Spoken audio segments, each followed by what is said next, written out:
But I would like to remind, or I'd like to remind everyone that while we're talking about white supremacy, Ms. Spittleneck, you were talking about white supremacy. It's Spitalnik. Oh, I apologize, Spitalnik. Ms. Spitalnik, while you were talking about white supremacists and abortion, I totally agree with you. There's a lot of white supremacists in the abortion movement and abortionists because they have murdered over 20 million black babies in America since Roe versus Wade in 1973.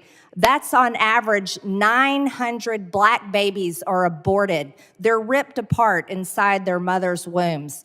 So I would agree with you. That could be labeled white supremacy, or we could just label it murder. And it should never be happening.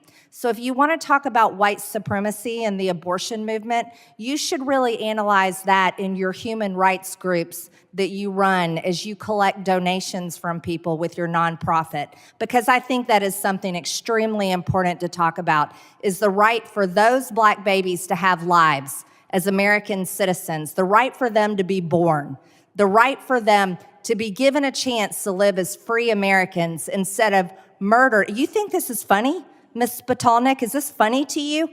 Is babies being murdered in the womb funny to you? Because you're smirking and laughing at me right now. What's not funny are the black people and Hispanic people and Jewish people and Muslim people who have been murdered in synagogue, in church, in supermarkets, in mosques by white supremacists. Are you aware that all colored people are murdered? That is a fact, that every single color person has been murdered. That's not unusual. It's not just that people of color are murdered. White people are murdered too. Murder is not just for minorities. That may be a shock to you because you seem to dive deeply into all kinds of misinformation and seem to be uninformed yourself. But if you're going to talk about white supremacy and abortion, you need to study very hard about who the targets are. And it's not just black women, and it's not just black babies, it's Hispanics as well. And I think that's important for you to understand.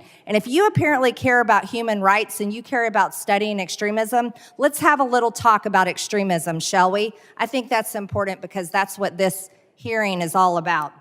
I'd like to inform you, or maybe you don't know, maybe you do know, I doubt it. You mostly care about white supremacists and white-wing extremism.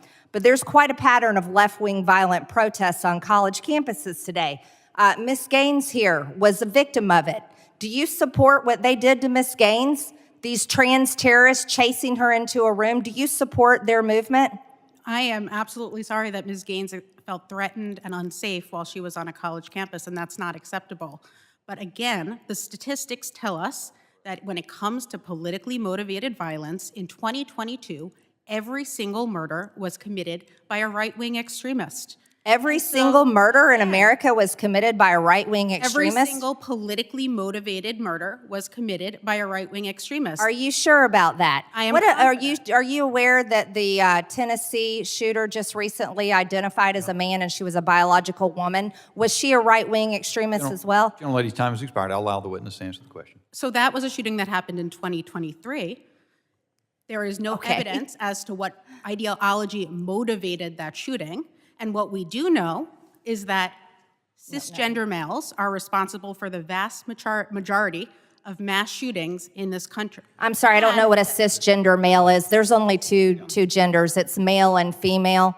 That would be, so no one knows what a cisgender male is. It's a made up Unfortunately, the anti-trans invasion Georgia language that you've been yields using back. I does recognize nothing but Mr. Strong for his 5 minutes of questioning.